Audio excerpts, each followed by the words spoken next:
성경 아니고 뭐하니? 출애굽 시간을 시작하겠습니다. 자, 첫 번째 그림을 보시면 무슨 그림 같습니까? 이게? 불이 붙었는데 타지는 않는 떨기나무. 자, 이거 볼 수가 있습니다. 근데 참 재밌죠? 왜 떨기나무일까? 떨기나무는 너무 흔한 나무야. 광야에 어디 가나 있는 게 떨기나무인 거예요. 자, 그런 나무에 불이 붙었다는 거예요. 하나님의 임재는 일상생활에도 온다. 아주 특별한 날만 오는 게 아니라는 의미가 이 안에 담겨져 있습니다. 자, 출애굽기는 성경의 두 번째 책이죠. 그리고 모세가 쓴 창출, 레민, 신에서도 두 번째 책입니다.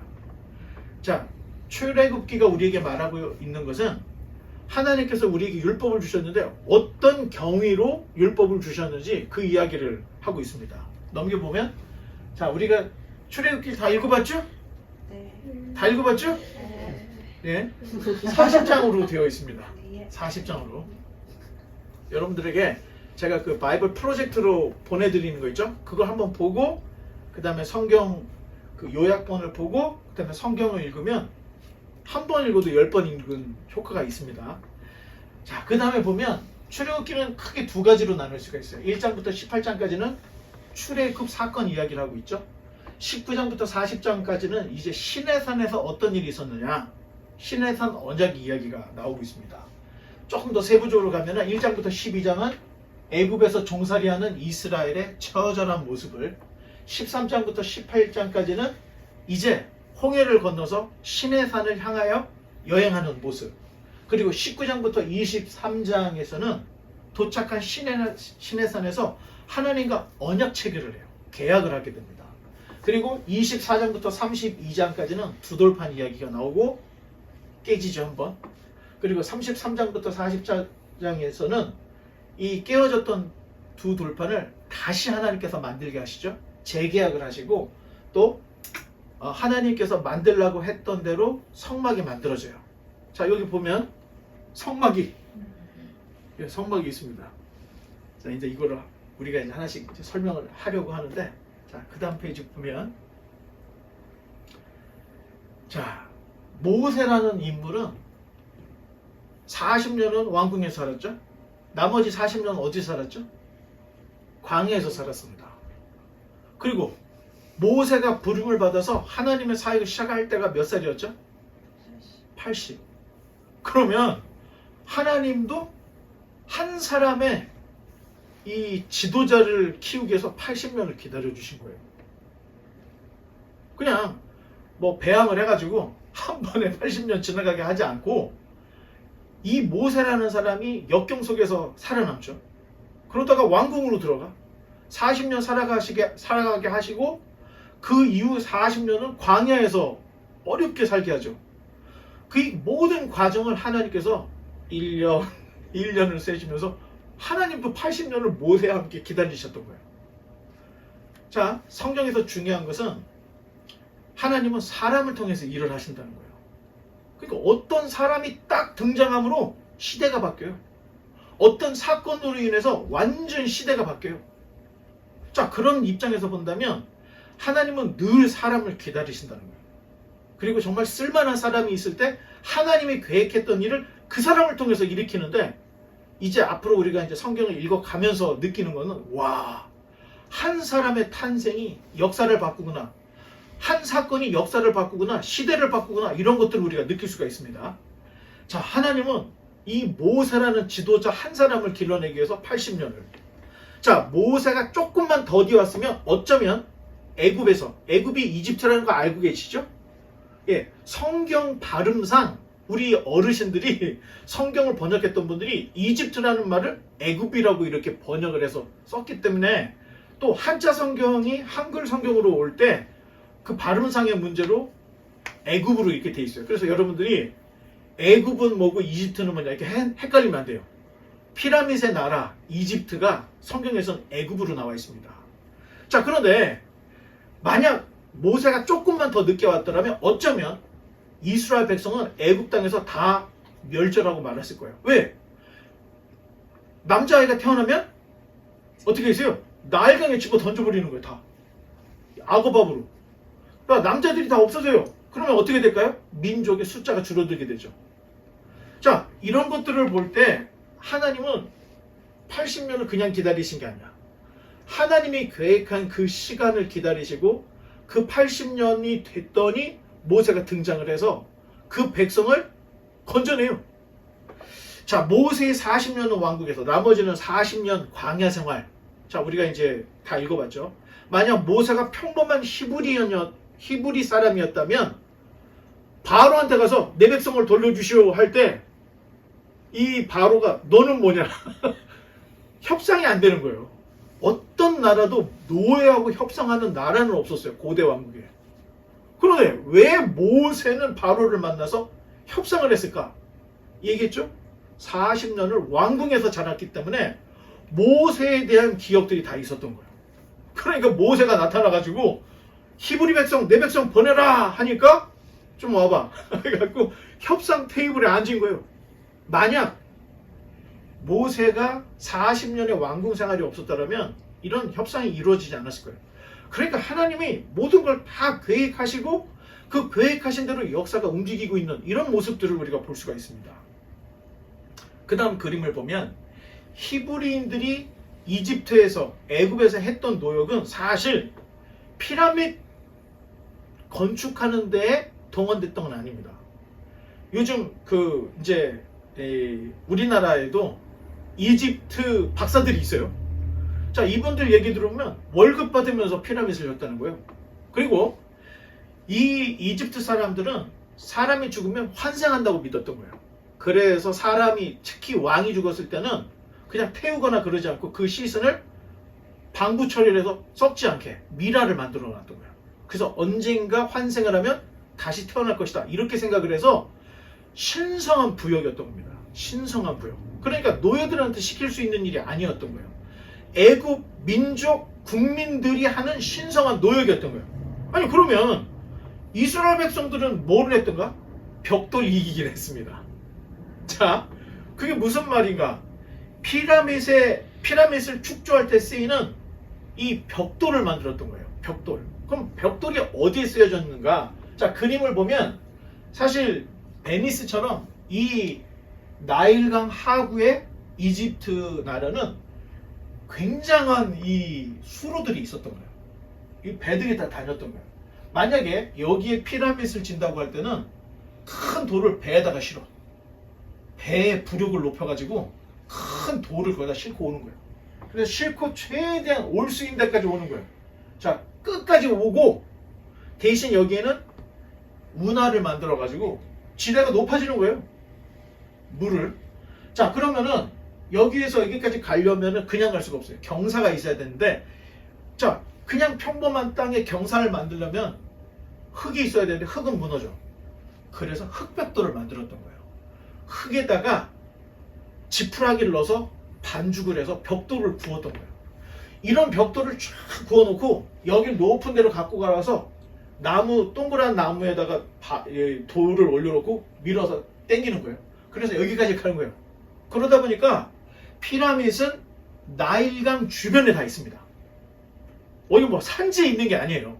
나일강 중심으로 좌우에 수많은 피라밋들이 있는 거예요. 자, 그러니까 이렇게 하다 보니까 필요했던 이 흙벽돌을 굽는 일을 노예민이었던 히브리 사람들이 했던 겁니다. 아직도 피라밋 주변을 보면 흙벽돌을 다 걷어내지 못한 흙벽돌이 그냥 아직도 더덕더덕 있는 이런 곳들이 아주 많이 있는 거예요. 자, 이런 걸 보면 이스라엘 사람들이 애굽 땅에서 이런 일을 했구나. 이제 우리가 이런 걸 볼 수가 있는데, 다음 그림 보면 나일강 상류와 하류를 구분할 수 있어야 돼요. 보통 우리는 물은 위에서 아래로 흐른다 이렇게 생각하죠. 그러니까 자, 여기가 지중해예요. 여기가 지중해. 그리고 여기가 홍해, 레드시입니다. 자, 그러면 여기가 지금 이집트인데, 글씨가 좀 잘렸네. 이집트인데 요 북쪽하고 남쪽 요 흐르는 요 강이 바로 나일강입니다. 근데 흔히들 생각할 때 여기가 상류고 여기가 하류구나 이렇게 잘못 생각을 하는데 그게 아니에요. 산지는 여기고 여기가 지중해로 내려가는 내리막길이에요. 그래서 물이 이쪽에서 일로 흘러요. 그렇죠? 이거 굉장히 중요한 거예요. 왜? 다들 거꾸로 생각해. 뭐 여기가 상류고 여기가 하류로 생각들을 해요. 그게 아니고 여기가 상류고 갈수록 하류가 있는데 이 주변에 엄청나게 많은 피라미드들이 있습니다. 자, 그런데 지금 이 지역의 고센 지역에 라암셋의 이스라엘 백성들이 몰려 살았다고 우리가 이제 추정을 하고 알 수가 있는데, 이 곡창지대, 자, 다른 데는 다 황색이죠. 자, 황색이면 여기가 어떤 지역이라는 거예요? 그렇죠. 사막 아니면 광야예요. 농사가 안 돼요. 대신 그 황량한 광야 속에 여기만 녹지대가 있는 거예요. 여기 삼각형으로. 나일의 하구 삼각지라고 이야기를 하는데, 여기는 밀이 어마어마하게 자라. 거의 1년에 한 번 정도 이 나일강이 범람을 해서 물이 막 쫙 넘쳐가지고 쫙 토사들이 쓸려 나가는데, 이 이집트 사람들은 농사하라고 막 이런 걸 안 하는 거예요. 비가 내려가고 막 홍수가 안에서 물이 쫙 흘러갈 때 씨를 그냥 갖다 뿌려. 씨를 갖다 뿌리면 씨들이 물을 타고 내려가서 여기서 자동적으로 발화가 돼서 엄청난 밀이 나오는데 1년에 2번을 나와. 이모작을 하는 거야. 여기서 나오는 밀이 얼마나 많이 나오냐면은 전체 유럽을 먹여 살릴 정도의 밀이 쏟아집니다. 고대 로마의 시민권자에게는 항상 매일 빵 2덩어리가 나왔어요. 그 빵 2덩어리가 어디서 나온 거예요? 여기서 나온 겁니다. 모든 로마의 시민들에게 하루에 빵 2개씩 나오는데 그 빵 2개가 여기서 나온 거예요. 그러니까 여기서 나오는 밀이 유럽 전체를 먹여 살릴 만큼 풍족하다는 거예요. 그래서 어떤 나라든 제국을 이루면 맨 마지막 최종적으로 쳐들어간 나라가 어디예요? 이집트를 찾아갑니다. 바벨론도 아수르도 고대 대부분의 나라들은 10만 길르면 맨 마지막이 이집트로 가요. 왜? 여기는 양식이 풍족하기 때문에 여기를 차지해야 돼. 그래서 이런 역사들이 있습니다. 자, 그런데 이렇게 풍부한 곡식이 있음에도 불구하고 애굽을 제국이라고 불렀던 역사가 있습니까? 아수르 제국이라고 하죠. 바벨론 제국이라고 해요. 페르시아 제국이라고 해요. 그리고 그리스 제국이라고, 다 로마 제국이라고 해요. 애굽은 제국이라고 부르는 학자들이 별로 없어요. 왜? 제국이라고 하면 적어도 아프리카, 아시아, 유럽 중에 하나는 쓸어야지. 적어도 2개 대륙은 통합을 시켜야 제국인데 이집트는 그만큼은 되지 않았던 거예요.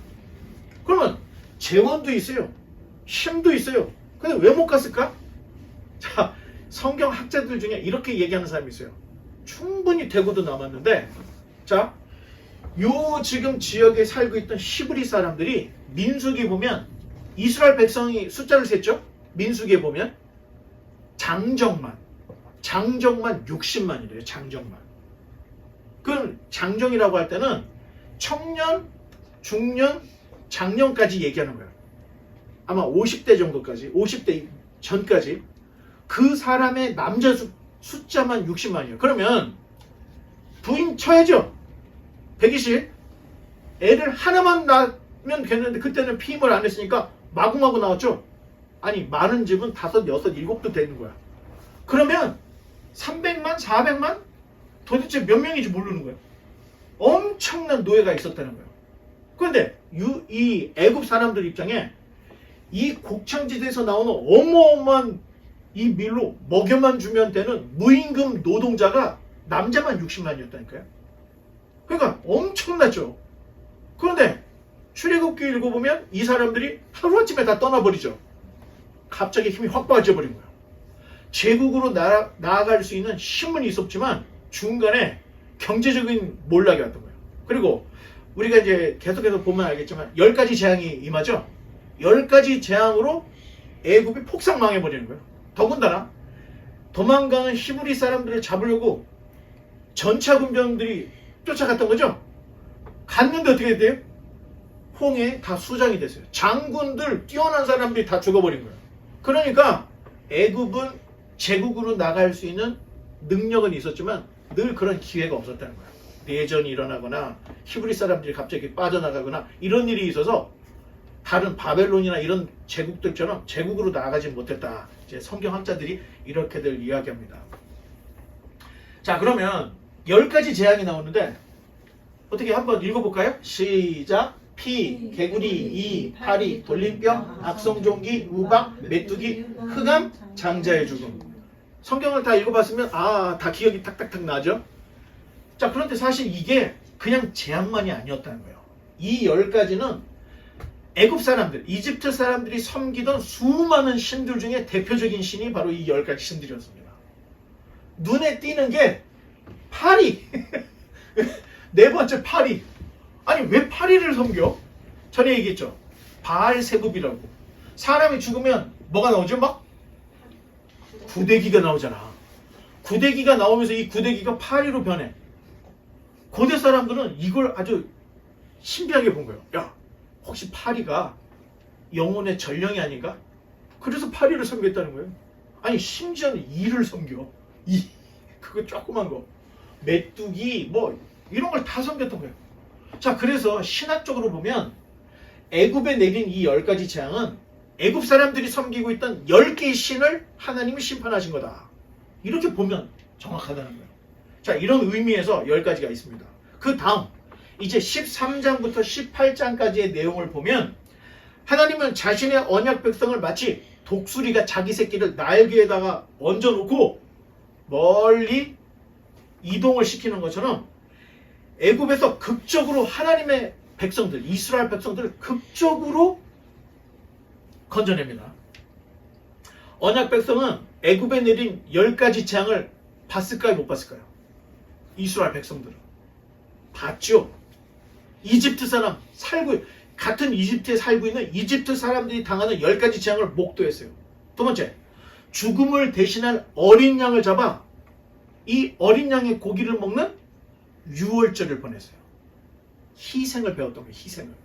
그리고 홍해를 건넜어요. 돌아올 수 없는 강을 건넜던 거죠. 다시는 애굽으로 돌아오지 않겠다고 하는 그런 의미에서 바다를 건너게 하신 거예요. 하나님이. 자, 이런 3가지 사건으로 인해서 이스라엘 백성은 홍해를 건너갔어요. 그리고 이집트에서 탈출했는데 이스라엘 사람들의 역사의 출발이 어디예요? 지금 제대로 된 유대인들이라면 야, 너희들의 역사의 출발이 어디냐? 그러면 제대로 배웠다면 우리가 이집트의 종으로 살고 있을 때 하나님 우리를 건졌어. 이게 지금 이스라엘 사람들이 배우는 역사의 출발입니다.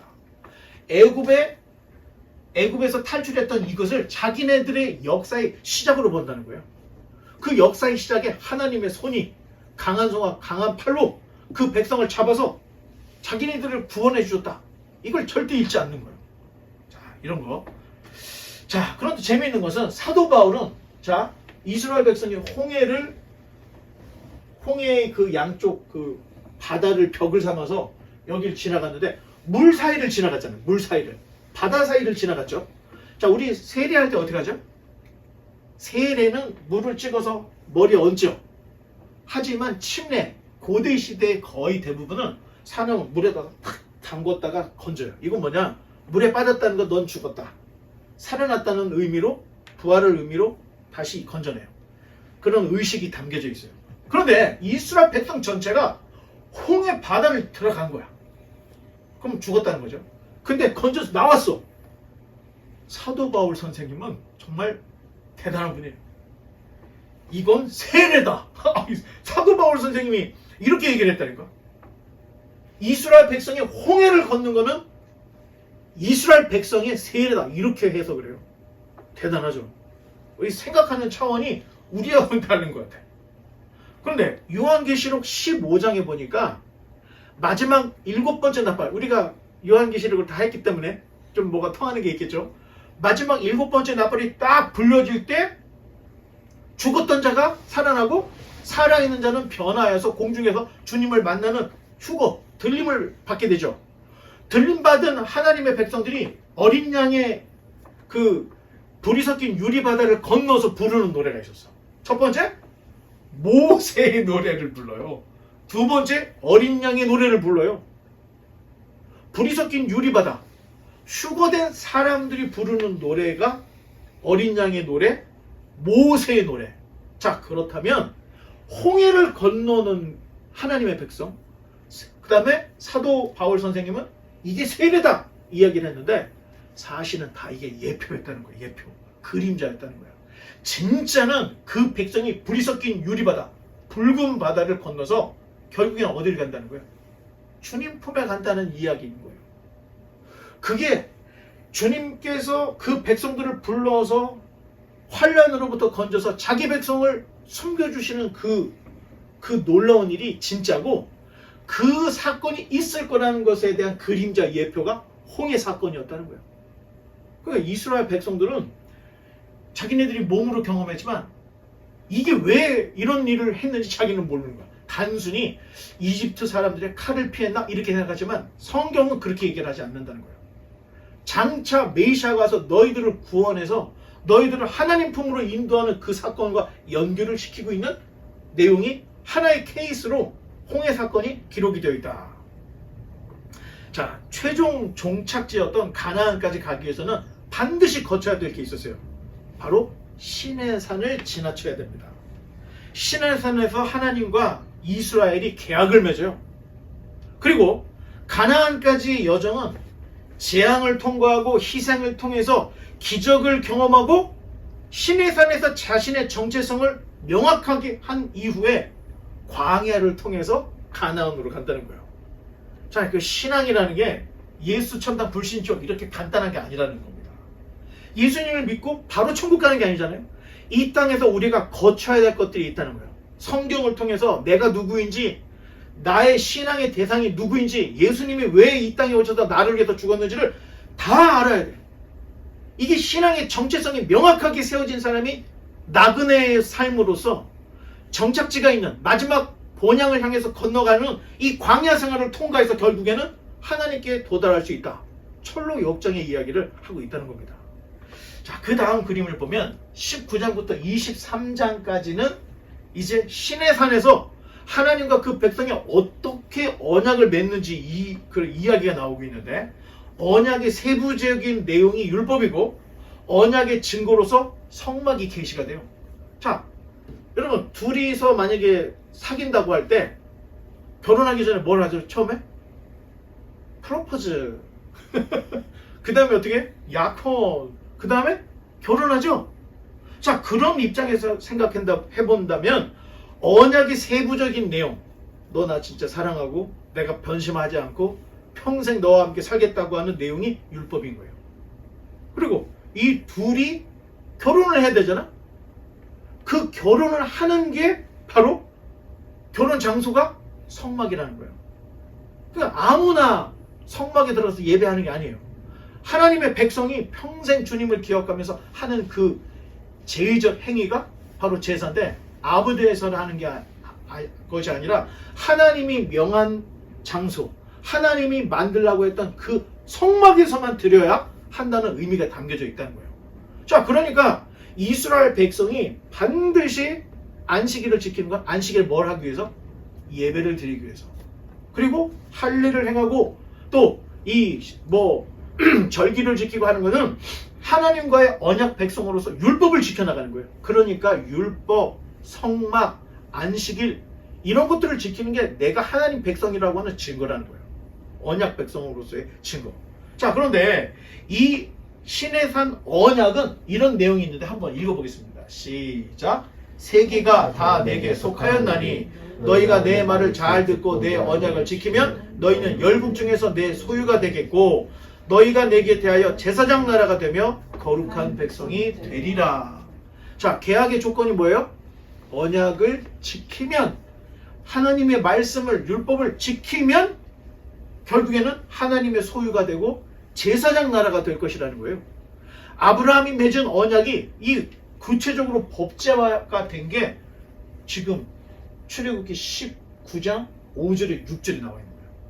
하나님이 아브라함에게 내가 너를 큰 민족을 이루고 너를 믿음의 자손으로 하겠다고 약속을 했던 구두로만 됐던 것이 시내산에서 아브라함의 자손인 히브리 사람, 이 이스라엘 백성과 하나님이 글로써 법제화라는 거예요. 그 조건이 뭐예요? 율법을 지키는 겁니다. 하나님의 말씀을 지키는 거예요. 지키면 너희가 하나님의 소유가 되고 제사장 나라가 된다. 자, 이런 의미가 담겨져 있다는 거예요. 그 다음, 이 언약은 지금도 유효하다. 자, 마태복음 5장 17절 한번 읽어보겠습니다. 시작. 내가 율법이나 선지자를 폐하러 온 줄로 생각하지 말라. 폐하러 온 것이 아니라 완전하게 하려 함이라. 자, 현재 기독교에서 무엇인가 하나 오해하고 있는 게, 자, 우리 기독교 이단 중에 신천지 얘기하죠. 여호와의 증인, 뭐 통일교 뭐 이런 거 다 얘기해요. 근데 그 중에 구원파가 들어가요. 구원파는 내가 구원을 받았다 할 때는 몇 년, 몇 월, 며칠, 몇 시에 깨달음을 받아서 내가 구원을 받았다. 이게 구원파예요. 그런데 이상하게 구원파가 주장하는 식의 구원관을 대부분의 기독교인들이 다 가지고 있다는 거예요. 중요한 건 그래서 구약은 율법이고 신약은 은혜다. 이렇게 생각을 한다는 거예요. 구약과 신약의 연소성을 깨닫지는 못해. 그냥 구원만 받으면 된다고 생각하는데 그 구원의 진정한 정의는 구약을 알아야 구원이 뭔지를 알게 되는 거예요. 자, 그런 의미에서 보면 예수님이 이 땅에 오셔서 자, 내가 왔으니 이제 율법을 지킬 필요도 없고 너희들이 생각할 필요도 없어. 다 집어버려. 그리고 나만 믿어. 이렇게 얘기하지 않았다는 거예요. 예수님이 오셔서 말씀하신 게 율법이나 선지자는 구약 성경을 얘기합니다. 구약을 이야기할 때 율법과 선지자로 이야기하는데 율법이나 선지자를 내가 폐하러 온 게 아니라는 거예요. 예수님이 온 이유는 오히려 율법과 선지자를 완전하게 하러 오셨다. 자, 그렇다면 율법을 내가 지키자니 율법 수호자가 아니에요. 지금 다만 말하고 싶은 거는 신약의 복음과 은혜를 알기 위해서는 구약의 율법을 알아야 진정한 의미를 알 수 있다는 거예요. 연속성이 있다는 거예요.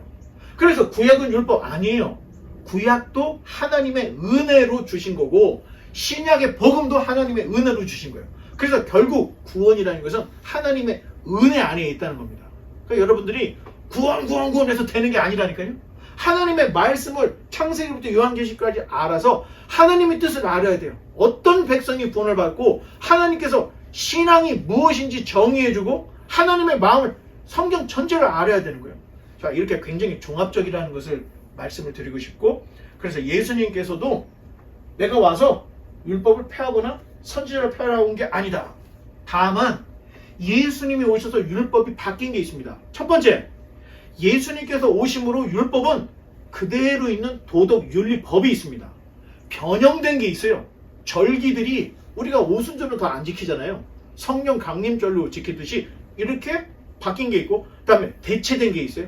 자, 이런 것들을 조금만 이제 구분해야 되는데 이거는 레위기 때 저희가 설명하겠습니다. 자, 그 다음에 자, 이제 24장부터 32장까지는 깨어진 두 돌판 이야기가 나옵니다. 불행하게도 시내산 언약이 체결된 지 40일 만에 큰 사고가 터져요. 어떤 사고냐? 모세가 나타나지 않으니까 이 백성들이 조금만 더 기다리면 되는데, 야, 모세는 죽었나 보다. 아론에게 우리를 인도할 신을 만들어라. 그랬더니 아론이 금들을 갖고 오시오. 그래서 금들 갖고 온 걸로 쳐서 금송아지를 딱 이렇게 만들었습니다. 그러면서 사람들이 여기서 웃는 것도 아니고 우는 것도 아닌 그 얘기는 뭐냐면 고함도 지르고 눈물도 흘리는 아주 그냥 난잡한 우상 종교 예배를 금송아지 앞에서 드렸다는 거예요. 성경에 나와 있는 대로 이야기를 한다면. 이런 난잡한 얘기를 하다 보니까 모세가 지금 40일 동안 시내산에서 두 돌판을 받아갖고 온 거야. 그랬더니 어떻게 했어요? 이 돌판을 집어 던져서 깨트려버렸죠. 이 얘기는 뭐냐? 모세가 성질이 좀 더럽구나. 이걸 말하는 게 아닙니다. 하나님과의 언약의 상징이었던 이 돌판을 깼다는 것은 하나님과 너희의 계약이 너희의 잘못으로 파기되었다. 이걸 보여주는 거예요. 그래서 결국 하나님께서 얘기했죠. 너희가 내 언약을 지키면 하나님의 소유가 되고 제사장 나라가 될 것이라고 했는데 이게 안 됐던 거예요. 그래서 결국에는 어떻게 돼요? 이스라엘의 예루살렘이 완전히 회파가 됐던 겁니다. 이런 내용들이 성경에 왜 있나? 이유가 있다는 거예요. 언약의 파기가 되었다는 의미로 돌판이 깨어졌던 거고, 언약을 지키지 못해서 파기되었다는 의미로 너희는 더 이상 내 백성이 아니라는 의미로 성전이 회파가 되는 거예요. 자, 이런 내용들을 우리가 조금 알고 보면 좋은데 참 재밌는 게, 자, 아담과 하와 중에서 이 죄악을 누가 저질렀죠? 처음에 하와가. 자, 계약은 하나님과 아담이 체결했는데 이 계약 파기는 누구 때문에? 하와로 인해서. 둘 다 사람이 있지만, 둘 다 부부지만 하와로 인해서 계약이 파기가 되는 거예요. 자, 모세가 지금 어디서, 시내산에서 하나님과 뭐를 하고 있었어요? 이스라엘 백성을 대표해서 모세가 하나님과 언약 체결하고 있었던 거예요. 그런데 이게 왜 파기가 됐어요? 밖에서 기다리던 백성들이 40일을 못 기다리고 금송아지 만들고 이상한 짓 해서 결국엔 또 깨졌다는 거예요. 자, 계약 당사자 때문에 계약이 깨지는 일이 별로 없다는 거예요. 주변 사람들 때문에 이런 일들이 생긴다는 거야. 여러분 주변에 봐요. 교회들 깨지는 거 보면 사실 주변 사람들, 성도들끼리 싸워갖고 깨지는 교회가 너무 많잖아요. 자, 그러니까 이런 것들을 우리가 생각해야 돼요. 사탄은 공권력을 통해서 교회를 무너뜨리는 게 아니에요. 사탄은 아주 미묘하게 어떤 사건으로 인해서 정말로 중요한 목사나 정말 중요한 사람이 아닌 덜 중요한 사람을 통해서 교회를 와해시키고 깨트리더라는 거예요. 자, 이런 것들을 알보면 시험은 이렇게 다가오는구나, 이런 것들을 볼 수가 있습니다. 자, 그러면 왜 이스라엘 백성은 금송아지를 세웠을까? 사실 다른 거를 세울 수도 있고 다른 우상을 섬길 수도 있어요. 그런데 왜 금송아지였을까?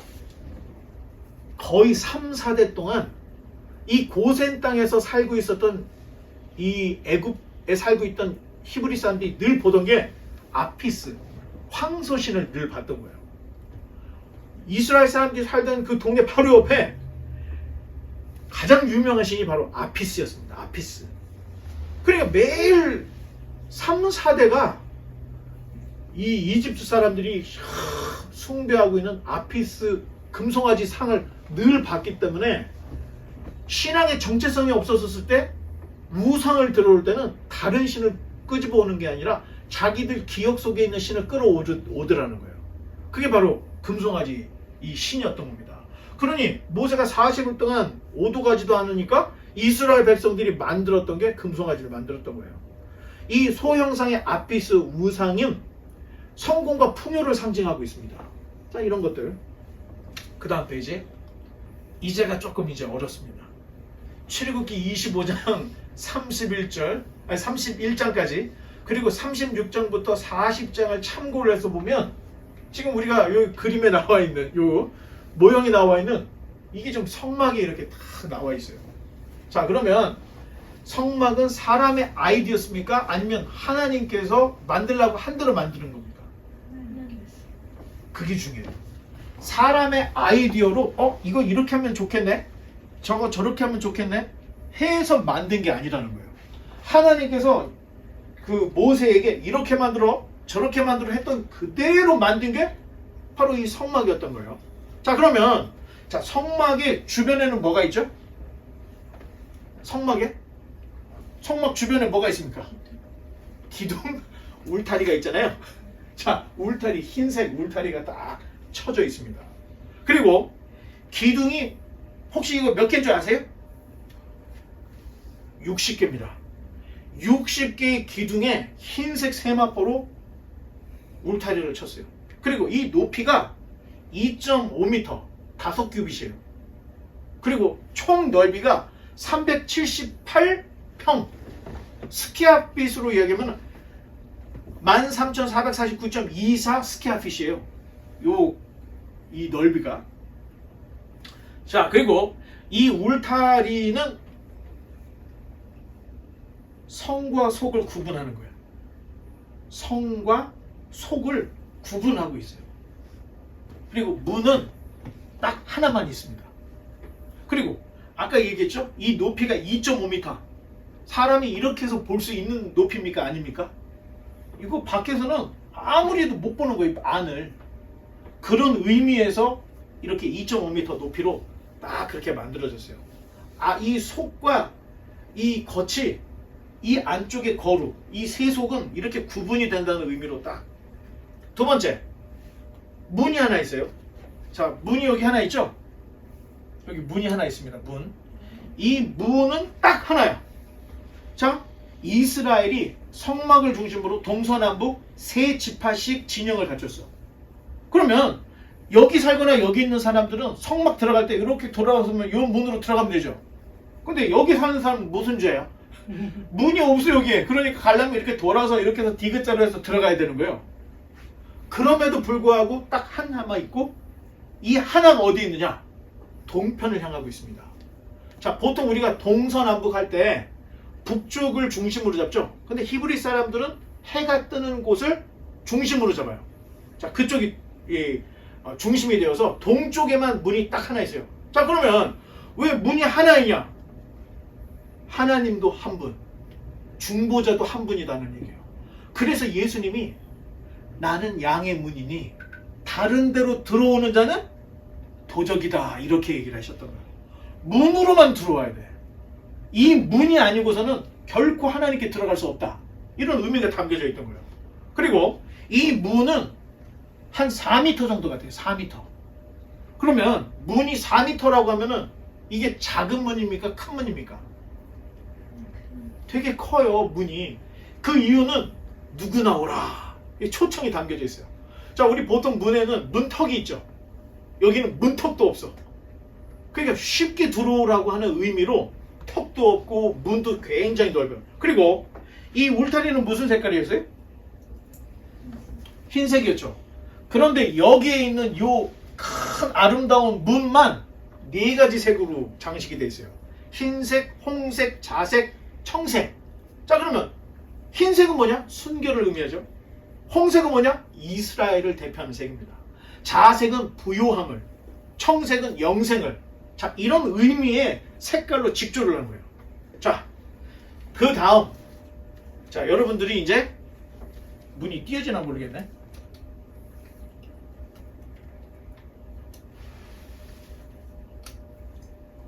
자, 문을 열고 여러분들이 들어갔어요.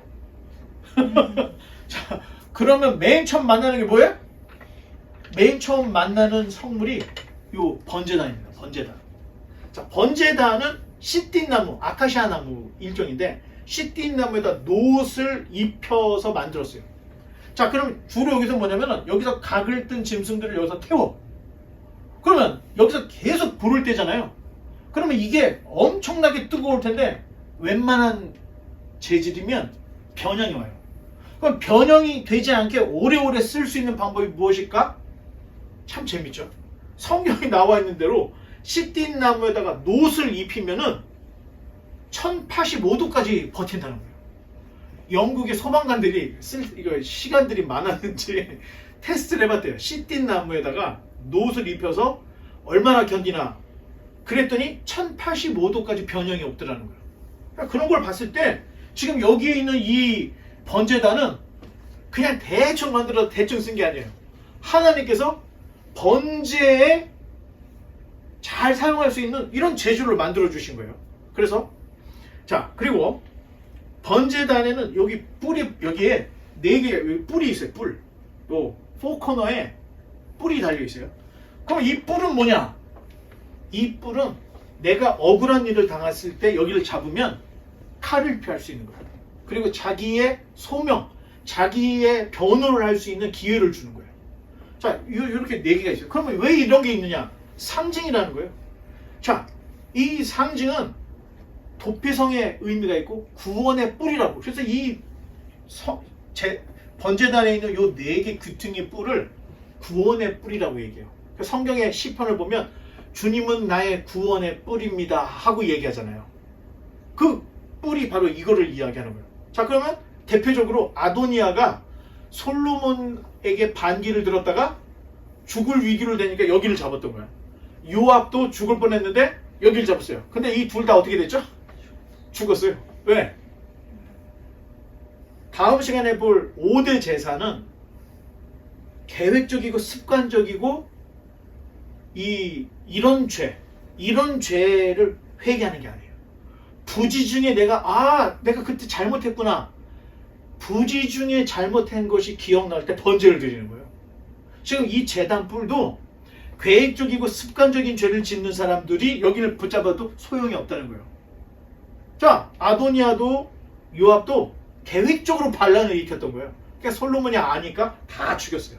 여기를 잡았어도. 자, 이런 의미가 담겨져 있는데 이 뿔이 상징하는 것은 예수 그리스도를 상징합니다. 사실 우리는 죄인이기 때문에 지금이라도 죽어 마땅한 거예요. 내가 가지고 있는 죄만으로도. 그런데 구원의 뿔, 예수님을 믿음으로 그 구원의 뿔을 붙잡은 거예요. 그래서 하나님께서 대심판대까지 우리를 남겨두시는 거예요. 그래서 마지막 대심판에 가서 진짜 믿었는지 안 믿었는지 하나님이 판단해서 구원해 주시고 구원이 안 될 수도 있다. 자, 그렇다면 우리의 신앙생활은 대충해서 되지 않는다는 겁니다. 자, 그리고 그 다음 물두멍이 있어요. 자, 여기를 지나서 다음으로 가다 보면 이렇게 아이고 양동이에 물이 들어있어요. 자, 요거는 노수로 만드는데 그때 당시에는 거울이라는 게 유리가 아니고 노스를 열심히 이렇게 닦아가지고 비치는 걸로 거울을 했는데 여성들의 그 거울을 다 모아서 이 물두멍을 만들었습니다. 자, 의미가 뭐냐? 네 자신을 돌아보라는 거예요. 손을 씻으면서. 자, 이거는 누구나 가서 손을 씻는 게 아니고 제사장들이 짐승을 잡아서 피가 묻었을 때 손을 닦고 지성소 성소에 들어갈 때 몸을 제기할 때 여기서 씻는 그런 용도로 이렇게 되어 있습니다. 그런데 신약 시대에 와서는 누구나가 예수님을 믿으면 왕같은 제사장이 됐죠. 그렇죠. 제사장만 손을 씻는 게 아니에요. 예수님을 믿는 사람도 손을 씻어. 그래서 요한복음 13장 10절에 예수께서 이르시되 이미 목욕한 자는 발밖에 씻을 필요가 없느니라. 온몸이 깨끗하니라. 베드로에게 이런 얘기를 하셨던 거예요. 아, 예수님이 제자들의 발을 씻겨주니까 베드로가 나는 못 씻깁니다 그랬잖아. 그랬더니 예수님이 이미 목욕한 자는 발만 씻으면 된다 하면서 발은 손은 항상 씻어야 된다는 것을 예수님도 얘기를 했던 거예요. 자, 그러니까 내가 이제 예수님 믿었으니까 더 이상 기도할 것도 없고 회개할 것도 없다. 이게 이제 정신없는 생각이라는 거예요. 예수님을 믿어서도 우리는 손발을 늘 씻듯이 기도하고 찬송하고 예배드리고 이런 것들을 계속 해야 된다는 거예요. 그 다음, 자, 성소의 기초가 있는데, 자, 뚜껑을 한번 열어볼게요. 자, 성소의 기초가 있는데 여기 밑에 요거 밑에 거 밑받침을 얘기하는 거예요. 이거 은으로 만들었습니다. 그리고 이 은 40kg으로 이걸 만들었는데 여러분, 철은 우리가 이빨로 꽉 물으면 어떻게 될까요? 철 이빨이 다 부서지죠. 그럼 근데 금이나 은은 씹으면 어떻게 될까? 자국이 남아요. 그만큼 탄성이 있다는 거예요. 그래서 혹시 지진이 나서 무너지지 않도록 이 나무들 밑에 은으로 받침을 만들어 가지고 딱 견고하게 이렇게 만들어 놓은 거예요. 자, 그리고 이 은은 어떻게 되냐? 속전 1년에 반세 개씩 내는 은전, 그 은전을 모아서 40kg씩 이렇게 해서 이 밑받침을 만들었다는 거예요. 자, 이때 당시에 성소에서는 은으로 했지만 교회의 기초는 누구예요? 그렇죠. 모퉁이 돌이 되시는, 예? 예수 그리스도가 모퉁이 돌이 된다는 게 이 모퉁이 돌 밑에 밑받침을 얘기하는 거예요. 예수님이 자기 피로 이 밑받침이 되어서 교회를 세웠다. 자, 이런 의미들이 다 담겨져 있습니다. 그 다음 이제 널빤지가 나오죠. 이게 널빤지인데 요 널빤지 요 널빤지들을 지금 이야기하는 거예요. 지금 여기서 이게 48개예요. 이게 48개. 그리고 이 안에는 하나님이 임재해서 거하신다. 그런 의미로 이렇게 집 같은 거를 이렇게 만들어 놓은 거예요. 자, 바깥쪽에 4개의 띠가 있어요. 자, 여기에는 표현이 안 되지만 바깥에 2, 3개, 4개 이게 있고 안쪽에 심이 하나 박혀져 있어요. 안쪽에도 아주 탄탄하게 이렇게 만들었다는 거예요. 그러니까 허접대기로 만들어가지고 뭐 통 치면 넘어지고 통 치면 넘어 이런 걸로 만든 게 아니고 절대 웬만한 충격에서는 넘어지지 않도록 아주 견고하게 만들었다는 거예요. 이게 완전한 연합을 이야기합니다. 자, 예수님과 내가 대충 붙어 있어. 그래서 내가 예수님 필요할 때는 붙어서 내가 지금 바빠 잠깐 떨어졌어. 이 정도의 연합이 아니라는 거예요. 지진이 나도 흔들리지 않도록 견고한 연합, 이걸 이야기하려고 바깥에 4개, 안쪽에 하나에 아주 견고한 띠들을 이렇게 되어 있는 거예요. 자, 그 다음 성막의 덮개가 나오죠. 자, 성막의 덮개는 이렇게 4가지로 되어 있습니다. 첫 번째는 앙장, 이렇게 그룹 천사가 되어 있는 이거를 수 놓은 거를 이렇게 해놨고, 두 번째는 염소털로, 세 번째는 순양의 가죽을 빨간 물을 들여서 이렇게 만들었어요. 자, 그리고 맨 마지막에는 수달이죠. 물에 사는 그 수달의 가죽으로 이걸 만들어서 네 겹으로 해가지고 성소를 이렇게 딱 덮어놨어요. 사막이었죠. 사막이었기 때문에 엄청 뜨거운 거야. 그러니까 이 빛을 조금이라도 좀 그늘지게 하려고 이렇게 강력하게 네 겹을 했던 거고, 맨 마지막에 수달로 했다는 건 너무 재밌는 거야. 혹시 비가 내리거나 이슬이 너무 내리면은 이게 젖잖아. 근데 수달의 가죽은 비가 내리면 비가 다 흘러. 그렇게 해서 성막 그리고 성소와 지성소를 보호하려고 이렇게 굉장히 앞뒤에 있게 맞게끔 이렇게 네 개로 이렇게 해서 덮어놨던 거예요. 자, 그 다음, 자, 이제 덮개까지 했죠. 자, 등대가 있어요. 자, 이 안을 들어가 보면 여러분 이 안에 여기 이 등대가 있는데, 메노라라고 하는 이렇게 7개짜리 3개 하나 해서 7개짜리 초가 있습니다. 금으로 만들었어요. 이거는 금 한 덩이를 망치로 쳐서 이렇게 만든 거예요. 자, 요걸 만들어 놨는데 그 이유는, 자, 여기에는 창문이 있습니까? 없습니까? 없어요. 깜깜해. 그러니까 초를 켜지 않으면 하나도 안 보여. 그래서 요한복음에 참빛이 있으니, 참빛, 세상을 밝히는 빛이 있으니 그 빛이 바로 예수 그리스도를 의미하는 겁니다. 그러니까 이게 없으면 아무것도 안 보이는 거야. 이 등불로 인해서 뭐가 있고 이 속이 보이는 것처럼 우리도 예수님이 없으면 깜깜해. 뭐가 선이고 악인지를 전혀 모르는 거야. 그런데 예수 그리스도, 참빛인 예수 그리스도 믿은 사람들은 그때야 비로소 하나님과 세상을 구별할 수 있는 잣대가 생기는 거야. 빛이 있어야. 자, 이런 의미에서 제일 처음에 등대가 있는 겁니다. 또 그 다음 떡상이 있어요. 야, 이거 웬 떡상이냐? 이제 우리 그 농담으로 하는 말인데, 이게 떡상이 이렇게 있습니다. 거기에 6개씩 진설병이 있어요. 이거는 7일에 한 번씩 바꿔요. 안식일마다 이걸 바꾸는데, 이거는 누가 먹어요? 제사장들만 먹고 새 것으로 계속해서 진설을 했는데, 왜 6개냐? 12개죠? 이스라엘의 12지파를 의미합니다. 그랬더니 예수님께서 오셔가지고 내가 생명의 떡이다, 이거를 연상하면서 얘기했던 거예요. 생명의 떡. 자, 말씀되시는 예수 그리스도. 왜? 사람이 먹지 않으면 죽어. 먹어야 돼. 마찬가지로 하나님의 말씀, 생명의 떡도 늘 먹어야 된다. 자, 그런 의미에서 떡상이 있는 겁니다. 자, 그리고 10번째는 저 중간 여기 있죠. 이게 이제 여기는 번제단이라고 했죠. 번제단. 그런데 여기는 분향단이라고. 여기서 향을 피워요. 향. 왜 향을 피웠을까? 여러분 간단히 생각하면, 한국에 마장동 가봤어요? 마장동이 뭐 하는 데냐면은 짐승 잡아가지고 죽여가지고 고기 파는 데요. 거기 가면 이상한 냄새가 나. 냄새가 엄청 역겨워요.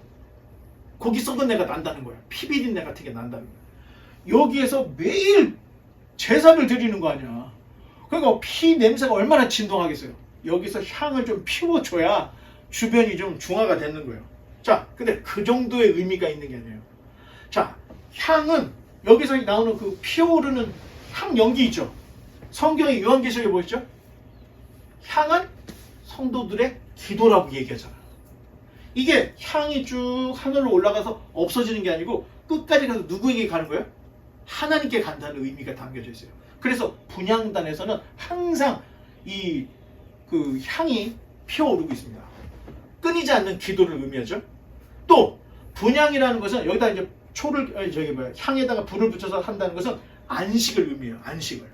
또 이 향은 아무거나로 막 갖다 하는 게 아니에요.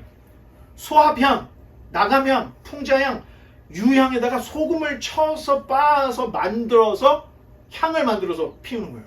그러니까 거룩한 향이라는 거예요. 자, 그렇다면 아무나 향을 만들어서 피우면 될까? 절대 그럴 수 없습니다. 향은 개인적인 용도로 만들 수가 없어요. 그리고 우상에게 분양하는 것은 하나님이 가증히 여기는 일이에요. 이런 것들을 잘 기억을 좀 하고 있어야 됩니다. 왜? 나중에 우리가 성경을 볼 때 도움이 되기 때문에. 자, 그 다음 그림.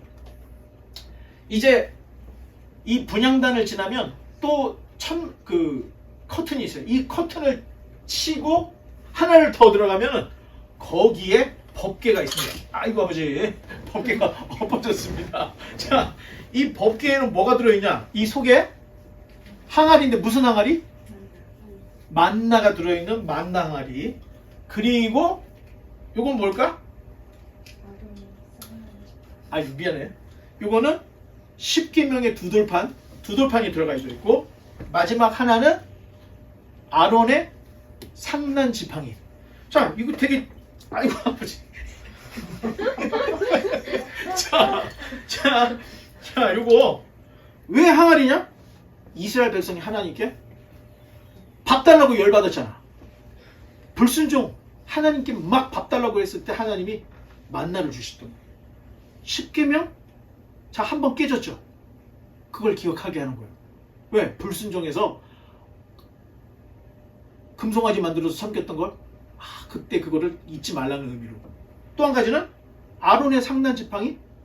고라 자손이 가만 보니까 자기들도 레위 사람인데 왜 아론 자식들만 제사장을 합니까? 하고 반란을 일으켰던 거예요. 그랬더니 하나님이 다 불러 모아라. 불러 모으고, 자, 나뭇가지를 하나씩 갖다 놔. 내일 아침에 다 와라. 딱 와서 보니까 아론의 이 지팡이에만 삭이 나 있는 거야. 나머지는 아니야. 그 얘기는 뭐냐면 하나님이 인정한 리더십. 아이고 아버지. 자, 그거를 의미한다는 거예요. 그런 의미가 이 안에 딱 담겨져 있어요. 요 궤 안에. 그리고 이 궤 안에 뚜껑이 있어. 요게 뚜껑이죠. 뚜껑 위에 그룹 천사가 날개를 펴고 밑을 바라보는 뭐가 있는데, 이 뚜껑을 우리가 뚜껑이라고 하지 않습니다. 속죄소. 1년에 한 번씩 대제사장이 이 커튼을 열고 들어가서 여기서 분향을 하는데, 예배를 드리는데, 그때 요 뚜껑 위에다가 염소의 피를 갖다 뿌리는 거야. 그때 두 천사가, 그룹 천사가 그 밑에서 그 피 흐름을 본다는 거예요. 그런 의미로 이게 다 제작이 돼 있어요. 이건 다 순금으로만 덮여져 있습니다. 여기 지금 있을까요, 없을까요? 지금 있을까요, 없을까요? 놀라운 일이죠. 없습니다. 소실돼서 유실돼서 지금 법궤가 어디 있는지 아무도 몰라요. 그래서 인디아나 존스에서 법궤를 찾는 얘기 나오잖아요. 자, 이거 환상 속에서만 나오는 얘기고, 이건 지금 법궤는 유실되어 있습니다. 그만큼 하나님이 진노했다는 거예요. 왜? 이스라엘 백성이 하나님 계속 찾아야 되는데 하나님 안 찾으니까 성전 없어졌죠. 법궤까지 없어졌다는 의미가 있어요. 자, 여기서 끝나는 게 아니에요. 이 지금 법궤를 법궤라고도 하고 언약궤라고도 하고 또 증거궤라고도 해요. 왜? 이 속에 법을 상징하는 10계명 돌판이 들어있으니까 법궤라고도 우리가 부르는 거예요. 자, 이런 것들을 우리가 좀 알고 이야기를 하면, 왜 성경에서는 이걸 언약궤라는 게 언약을 했다 해서 언약궤예요. 법이 들어가 있다 해서 법궤. 하나님과 이스라엘 백성이 언약을 맺었던 증거다. 그래서 증거궤. 이름이 여러 개가 있다는 거예요. 다 알고 있어야 돼요. 자, 법궤 안에는 10계명, 만나 항아리, 아론의 상난 지팡이가 있었고, 뚜껑이 있었는데 그걸 속죄소라고 하고, 뚜껑에는 그룹 천사가 둘이 서 있다. 자, 그러면 구약 성경에 나오는 세 개의 궤짝이 있어요. 뭘까? 궤짝. 이 궤를 법궤라고 하잖아요. 법이 들었으니까 궤라고, 법궤라고 하는데, 사실 영어로 아크예요, 아크. 상자예요, 상자. 구약 성경 여기까지 보면서 우리가 보면 세 개의 상자가 나와요. 처음에 노아의 방주. 그게 첫 번째. 두 번째는 모세가 태어났을 때 어떤 바구니에 넣어서 담았죠. 그게 아크예요. 세 번째가 바로 이 법궤. 세 가지의 궤가 나오는 거예요. 노아의 방주는 삶을 연결해 준 거예요. 모세는 하나님이 계획한 지도자가 올 때 이 궤가 나오는 거예요. 그리고 그 백성과 언약이 담겨져 있는 게 언약궤. 이 궤. 세 가지 궤가 나온다는 거예요. 자, 그러면 세 가지 궤에서 끝날 수가 없죠. 이제 문이 있어요. 넘겨요. 자, 첫 번째, 아까 얘기했죠. 넓이가 4m짜리 문이 있어요. 이 문으로 탁 열고 들어가면 제사를 드리는데 제사장이 이 안을 들어가는 거야. 첫 번째. 이 안에 들어가면 이 커튼을 쳐야 되는데 자 여기는 4m니까 사람이 이렇게 할 필요가 없겠죠. 그냥 들어가. 그냥 들어가. 그런데 성소로 들어갈 때는 어떻게 돼 있어? 그냥 못 들어가는 거야. 몸을 비틀어야만 들어갈 수 있는 거야. 아무나 들어갈 수 없고 손을 씻어야 들어갈 수 있어요. 그리고 번제단에서 속죄한 사람, 제사장, 손을 씻은 사람이 이 분향단 있는 요 안으로 이렇게 해서 들어간다는 거예요. 자 그러면 여기서 끝이 아니죠. 문이 하나가 더 있는 거야. 자 여기에 지성소에 들어가는 문이 나오죠.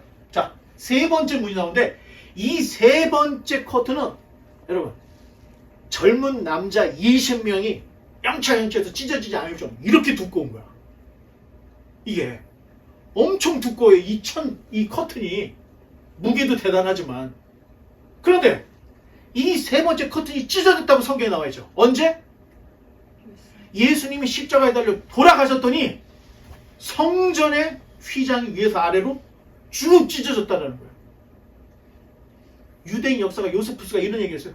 이게 찢어져가지고 어떻게 이걸 꼬맬까? 성전에 있는 사람들이 논의해서 뭘 기버해야 되냐 이런 얘기가 나와 있어. 진짜 예수님이 죽었을 때 휘장이 위에서 아래로 쭉 찢어진 거예요. 왜 찢어졌는가? 예수님 자기 자신 몸을 얘기하는 거예요. 제가 얘기했죠. 울타리라는 게 성과 속을 분리한다 그랬죠. 그 문을 통해야 성으로 들어가는 거예요.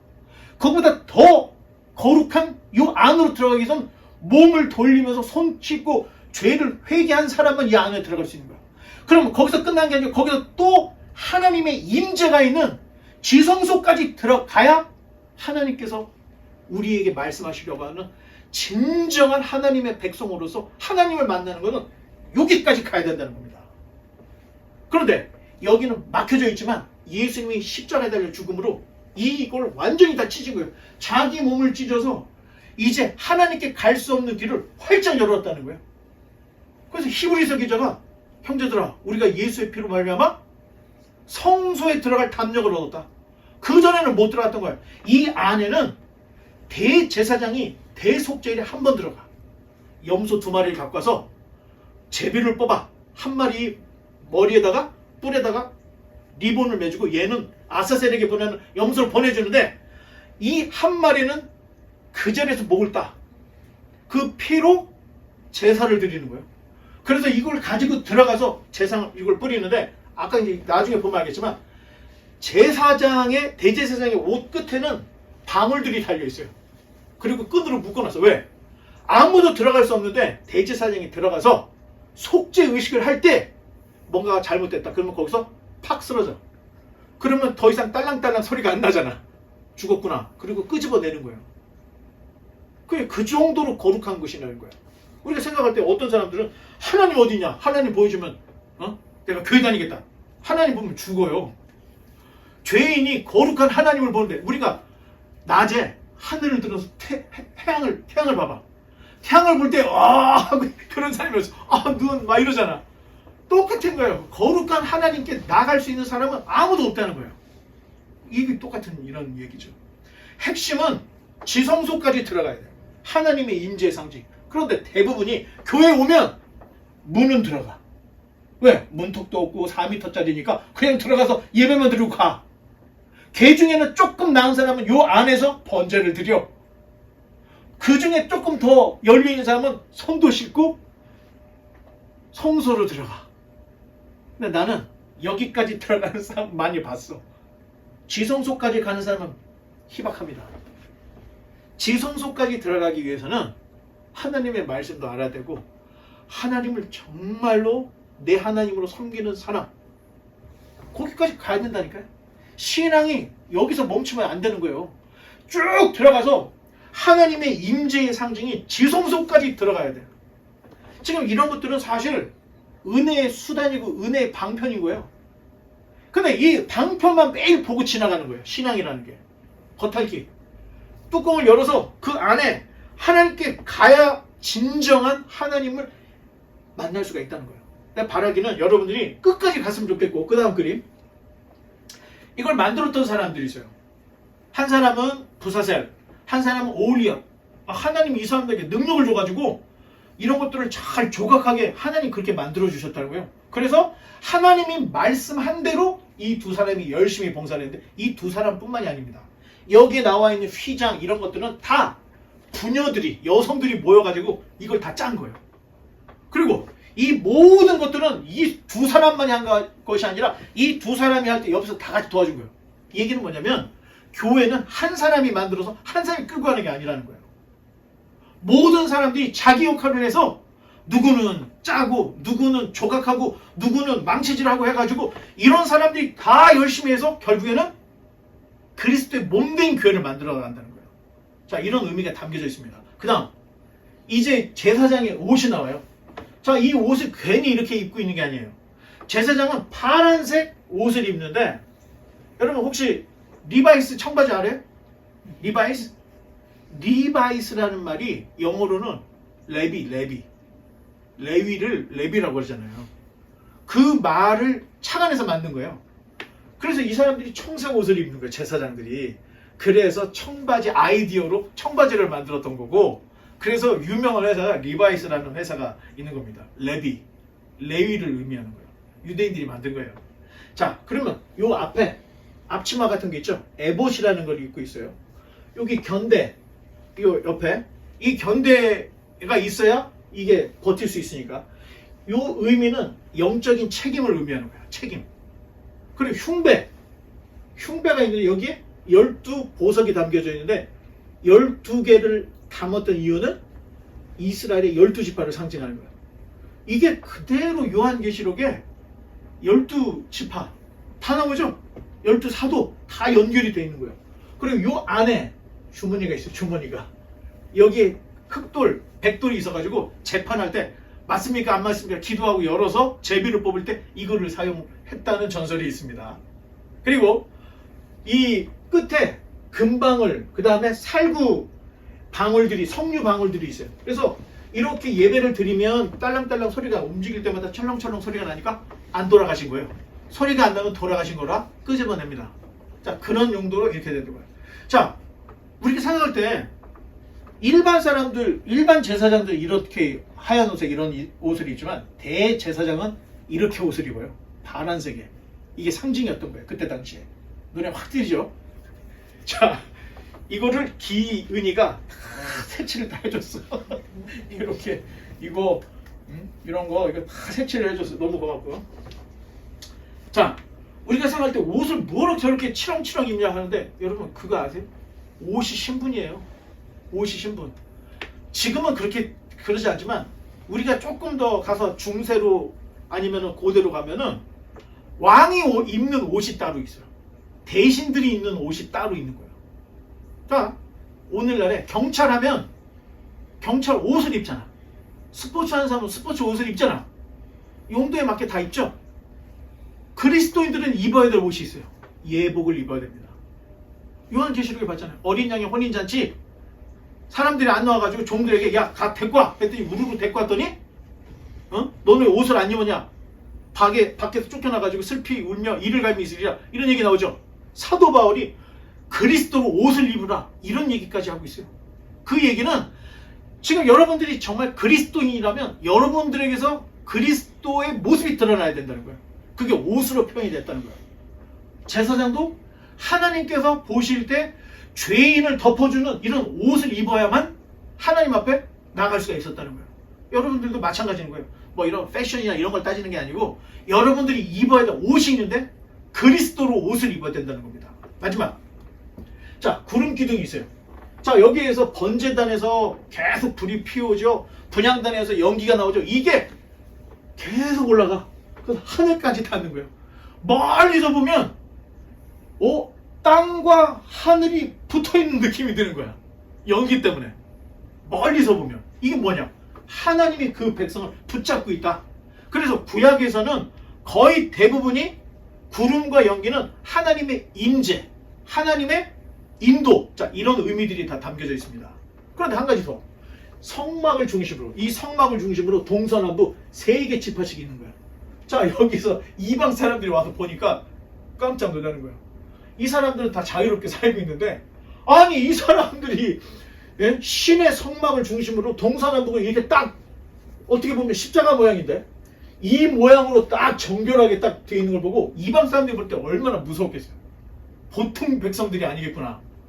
그리고 이 사람들은 신의 백성들이라는 거예요. 왜? 멀리서 보면 땅하고 하늘이 연기로 딱 되어 있는 거예요. 이런 걸 보고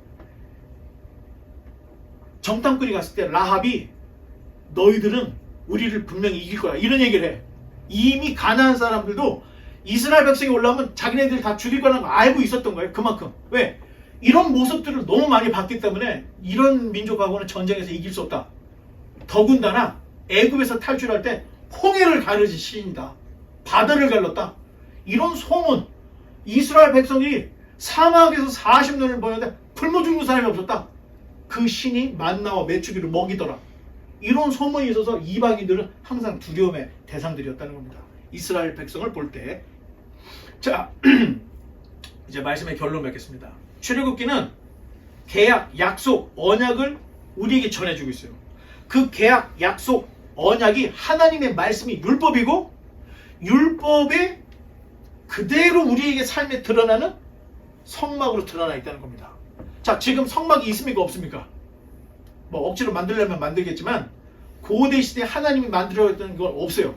단 이 성막 전체가 말해주고 있는 게 예수 그리스도를 의미하는 겁니다.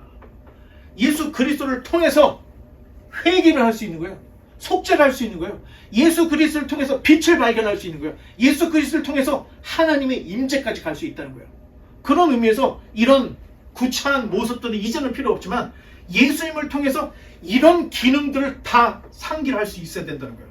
신앙이라는 것은 그냥 덮어놓고 믿는 게 아니고 하나하나 따져서 하나님께서 우리에게 요구하시는 것을 정확하게 알아서 신약에서는 하나님을 사랑하고 이웃을 사랑하라. 하나님 사랑하는 것을 예배, 이웃을 사랑하는 선한 행위, 이런 모든 것들을 통해서 하나님이, 예수님이 열매를 보고 그 나무를 평가하신다는 겁니다. 이렇게 종합적이고 이런 숨은 뜻이 다 담겨져 있다는 거예요. 바라기는 우리 모두가 하나님의 말씀을 잘 깨달아서 하나님께서 예수님을 통해서 우리에게 이루고자 하시는 진정한 구원을 다 이룰 수 있는 저와 여러분 되시기를 주님의 이름으로 축원합니다. 기도하겠습니다.